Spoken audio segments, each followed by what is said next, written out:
Good morning, everyone. Our today's lecture is on the numericals, which is depends on KCL, Kirchhoff's current law. Firstly, me network draw करते.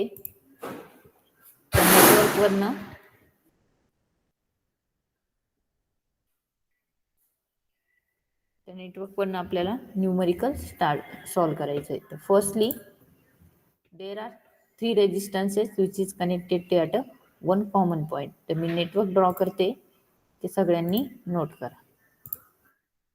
Okay, this one is the R1.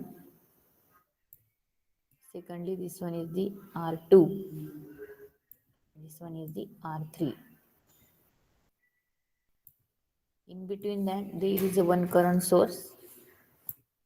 And here in between also there is a one current source, which is again connected to this point. Then the value of this resistance is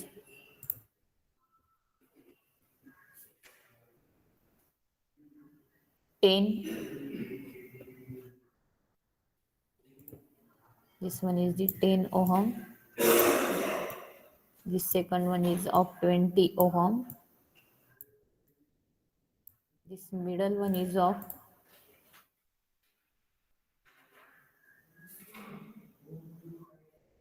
okay. There is a current showing through that branch is directly mentioned. That's why we don't have any requirement of that resistance. This I3 is equal to or R3 is equal to 30. Okay. This R3 is equal to 30. Then this current source is of I1 is equal to 1 ampere and I2 is equal to 2 ampere. This one is the I1 of 1 ampere. And the second one is the I2 of the 2 ampere. And we have to find out the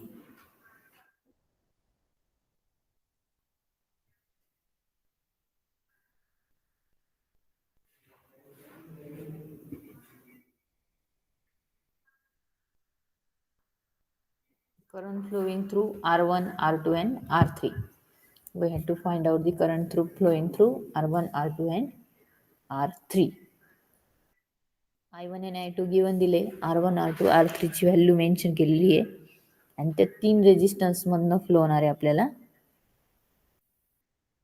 current find out करायचे. ते करंटची direction इथे upward दिलेली आहे, इथे पण करंटची direction upward दिलेली आहे. Then from that circuit diagram we have to note that this one is the node point.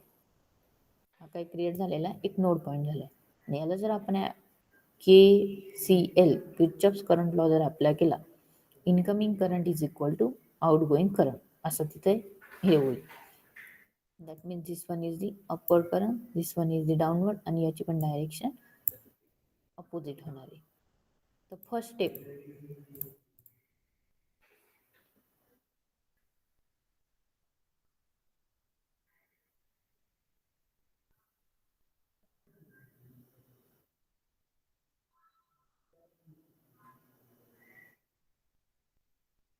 स्टेपला जो आपला पहिला नोड आहे त्याला तुम्ही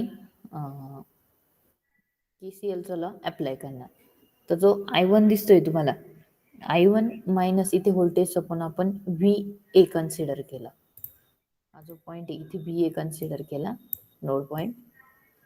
तर पहिल्या ब्रांचसाठी इनकमिंग करंट हा जो काही करंट आहे त्याचं इक्वेशन काय येईल डायरेक्टली मग तुमचं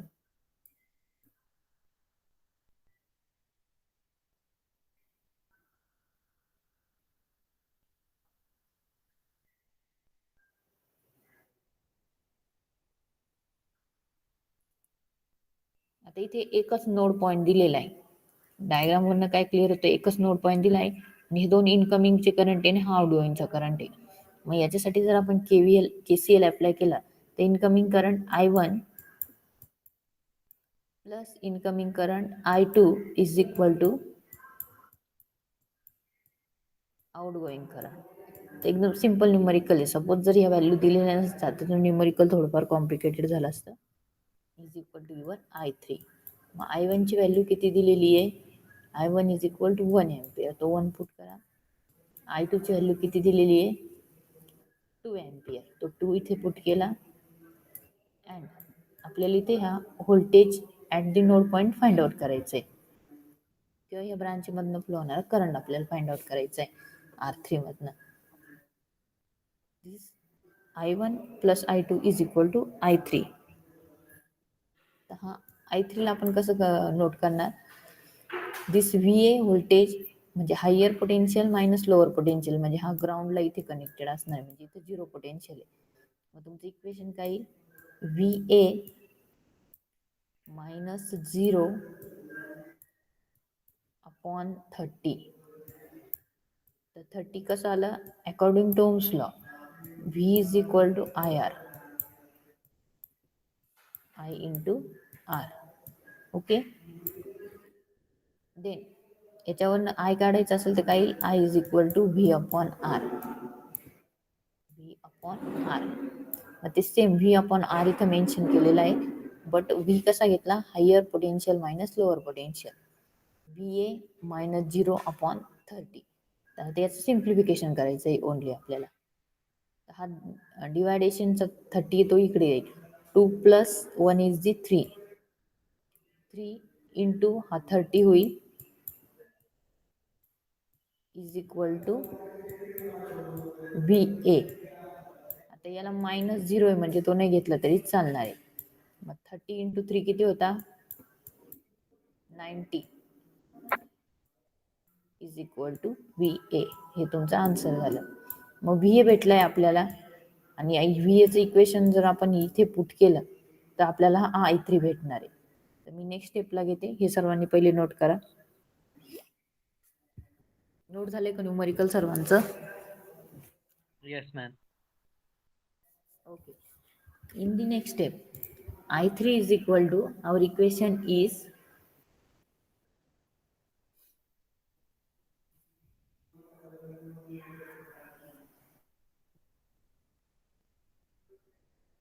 I3 is equal to VA minus 0 upon 30. हे आपलं इक्वेशन होतं. मग याच्यावरून आपण VA ची व्हॅल्यू किती फाइंड आउट केली? 90. So 90 divided by 30 is equal to how many? Tell me the value of I3.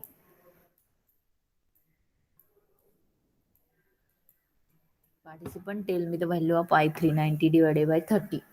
3. 3. 3 ampere. So 3 ampere is your answer.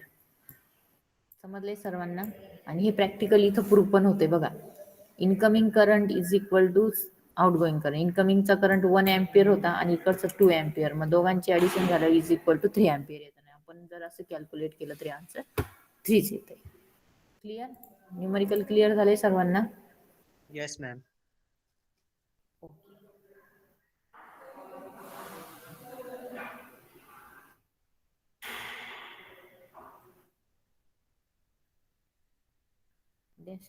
Second statement. इथे मी सेकंड नेटवर्क ड्रॉ करते, त्यावरून आपल्याला फाइंड आउट करायचे का actual मध्ये आपला जो V1 व्होल्टेज आहे तो किती येणार आहे.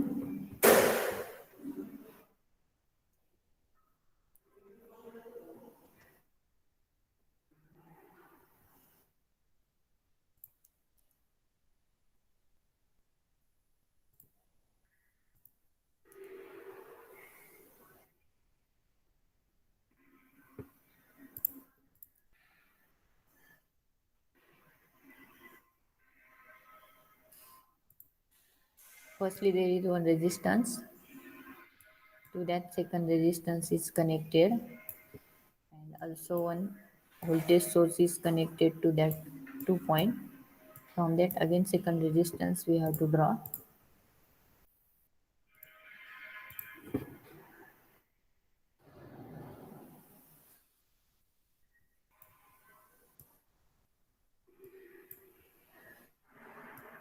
Then we have to find out the voltage at this node. suppose here we can consider V1. This one is the plus minus 5 volt. Value किती दिलेली त्याची 5 volt दिलेली. This one is a 5 volt. Then this value of resistance is 100 ohm. Second 500 and third one is the 300. This one is 100 ohm. The second one is of 500 and third one is of 300.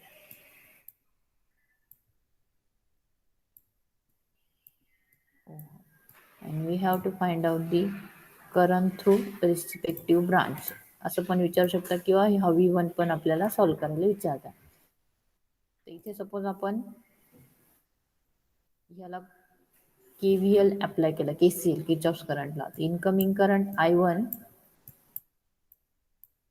is equal to outgoing current. First outgoing is the I2, कारण current हा higher potential to lower potential म्हणून हा incoming current घेतला. आणि इथे node point create झालाय म्हणून इथपासून 2 आउटगोइंगचे करंट दाखवले आपण. तर हा तुमचा I3. I3 current flowing through 300. I2 current is flowing from 500 ohm, and I1 is the flow from this voltage source towards the node V1. Then आपण जर इक्वेशन अप्लाय केला, I1 is equal to incoming current is equal to summation of outgoing current I2 plus I3. आणि इथे आपल्याला आता हे KCLचं equation put करायचं. तर फर्स्ट व्होल्टेज सोर्स इथे ऑलरेडी दिलेला आहे. दिस voltage source minus this,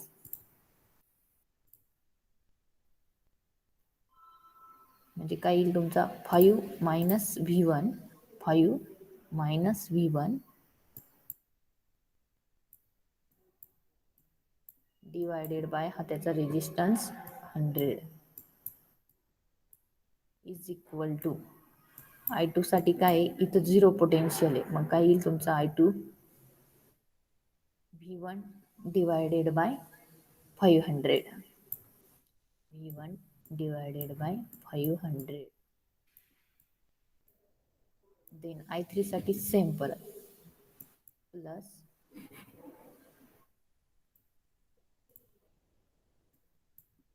V1 divided by 300.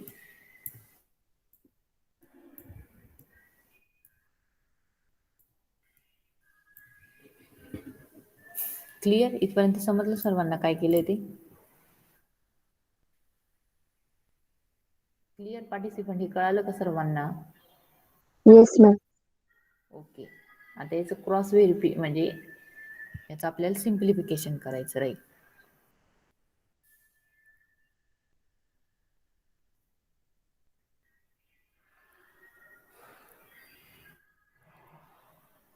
याला जर आपण दोन्ही याला 100 ने डिवाइड करून घेतलं, म्हणजे मल्टिप्लाय 100 केलं, तर इथे काय इथला 100 निघून जाईल. इथं 1 अपॉन काय येईल सांगा.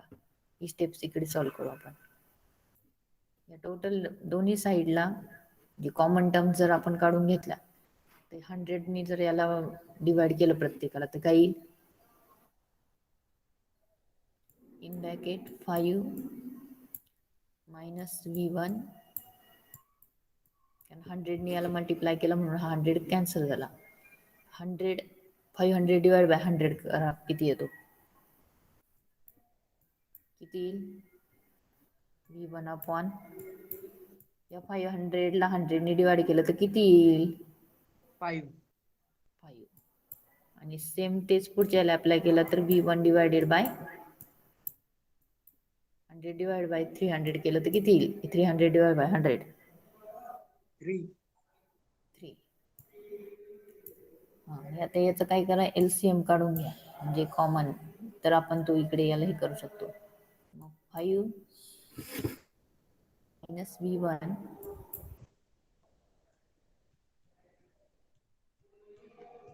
Is equal to 3V1 plus 5V1. याचा क्रॉस प्रोडक्ट करून घेते मी. 5V1 डिवाइड बाय 5 3 जा 15 डिवाइड बाय 15. पुढच्या स्टेपला हा डिनॉमिनेटरचा 15 इकडे मल्टिप्लाय होईल. 15 into 5 minus V1 is equal to 3 plus 5 किती होता? बोला. 8. 8 V1 आम्हाला 8 V1. आता या 15 ने मध्ये मल्टिप्लाय करून घ्या. 15 इंटू 5 किती होता? बोला. 15 इंटू 5 बोला पटकन. 75. 75 मायनस हा 15 V1 ला पण मायनस 15 V1 हा इकडे तर हा ह्या साईडला घेतला तर तो मायनस होईल. Minus 8 V1 is equal to 0. Then 75 minus 15 आणि मायनस 8 मायनस मायनस प्लस होतं तर तो minus sign as it is 15 आणि 8 किती होता? करा. 15 प्लस 8 किती होता? 23. किती? 23. 23. किती? 23. 93. 3. ओके. 23 तो minus sign as it is आणि हा 23 V1 इज इक्वल टू 0. तर हा 23 त्या साईडला घेतला तर तो प्लस मध्ये जाईल. तर ती टर्म्स आता इथे घेऊ आपण. 75 is equal to 23 V1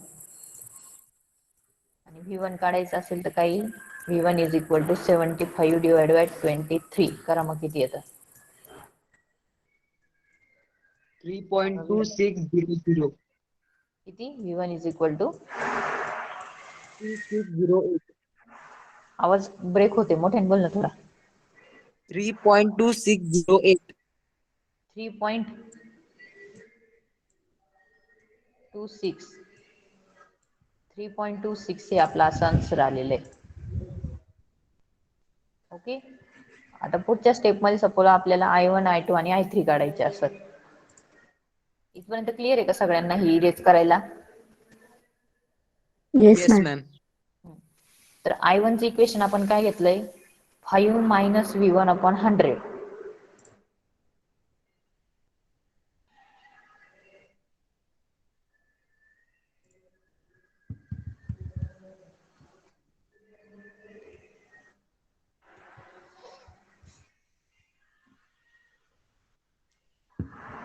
I1 is equal to 5 minus V1 divide bye 100 हे इक्वेशन होतं. तर V1 ची व्हॅल्यू पुट करा. 3.26 5 मायनस 3.26 डिवाइड बाय 100 करायचं कॅल्क्युलेशन आणि आन्सर सांगा. I1 किती येतो? 4.96. 4.96 exactly correct. Similarly I2 is equal to काय होतं आपला? I2 चं इक्वेशन काय होतं बोला. V1 upon 500. मग टाका V1 ची व्हॅल्यू तिथे 500 डिवाइड करा. सांगा किती येतं? V1 divide by 500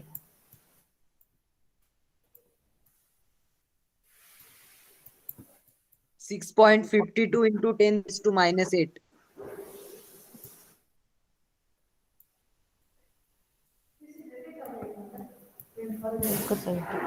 is equal to किती आला आन्सर? मोठ्याने सांगा परत. 0.01032. 0.0123 आणि last step I3 is equal to V1 divided by 300. सांगा डायरेक्ट आन्सर किती येते याचं. टेल मी पार्टिसिपंट पटकन फास्ट.